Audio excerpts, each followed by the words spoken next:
Në parkingun e qendrës klinike universitare të Kosovës është dëmtuar vetura personale ushtruesit të detyrës së drejtorit të këtij institucioni, Osman Hajdari, si pasojë e një shpërthimi në të. Sipas policisë, incidenti ndodhi të mërkurën rreth orës 10. Pak kohë pas incidentit, shërbimi spitalor klinik universitar lëshoi një komunikat ku thuhet se dëmtimi i veturës ndodhi në kohën kur po bëheshin përgatitjet për fillimin e mbledhjes së rregullt të bordit drejtues.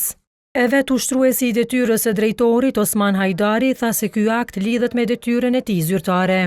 Konsideroj që puna e përditshme për nivet e saj janë në krye të institucionit të QKUK-s, me qenë se në jetën time private nuk kam asnjë problem as në kalumen as tash. Konsideroj që krejt ky akt është i lidhur më shumë me detyrën time zyrtare, me punët e mira dhe vendosmërinë për me vendos rregull rend në qendrën klinike universitare, dhe ndoshta kjo punë ju pengon grupeve të ndryshme të interesit, qoftë financiar, qoftë grupe të tjera, të cilat mund të kenë lidhje ndoshta edhe me zyrtarët e QKUK-s, edhe me të tjerë.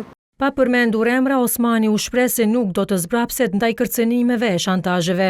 Kjo është mision jon, mujnë më dëmtu fizikisht edhe mu, po vjen edhe një Osman tjetër, kështu që e kena mision edhe obligim që këto akte mos më na zbraps, përkundrazi me qenë një forcë për mi luftu edhe më shumë jo këto grupe kriminale, po cili do që tenton si tush me këto mjete me më shantazhu.